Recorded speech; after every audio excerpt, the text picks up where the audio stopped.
quite like it. I love that sound. Oh, it sounds so cool.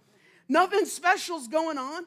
It's just the contact of hundreds of people walking in step. What if the church was in step? You know, it's a crazy thing. They have to switch to this. It's called route step. When they cross a bridge, oftentimes, so that not everyone is in step. And this, I believe, began in World War II so that the bridges wouldn't break as they were all going across them in step. When we're in step, it has a sound. When we're in step, it has power. And I just want to remind you that we are to be in step with the Spirit. And so I know this, that there is the fruit of the Spirit, right? But there are counterfeit fruits out there. And here's what I understand. Today, I'm going to talk a little bit about counterfeit fruit. We must understand that there are counterfeit fruits in our world today. We must learn to recognize real fruit so that we are not accepting counterfeit fruit. Crazy concept. If you know what real fruit looks like, you don't need to know what counterfeit fruit looks like, because you'll recognize, because you know what the true fruit is.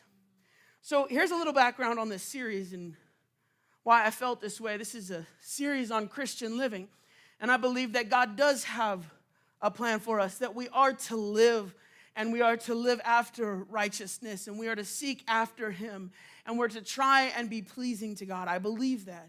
And there are many counterfeits in our world today.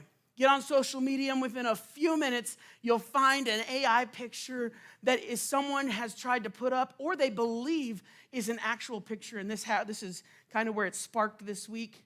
I had been back in the Dry Places series. I had been thinking about fruits of the Spirit, because that's a real good representation of where we are saturated in His presence. And I was going to switch it up, and then I didn't. And then I preached some other things, and then here we are. And I was like, I began to recognize like this thing this week, and I was like, saw this person. He was a minister.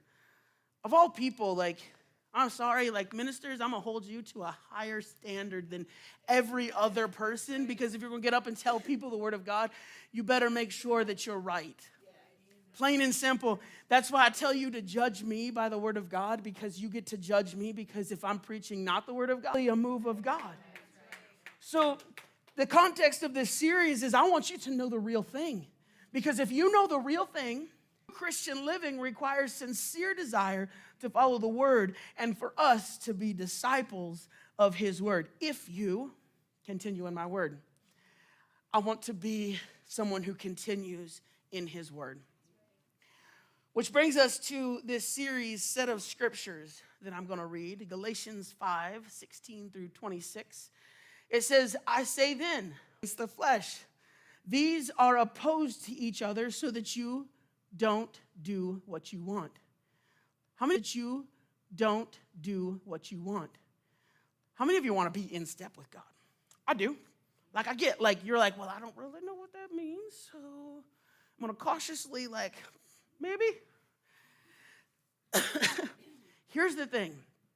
And I think then a lot of times we're like, well, I want to be in step, but I also have these problems and things like that. The fact that you recognize some problems in your life is a healthy thing. Now, the works of the flesh are obvious. I like this.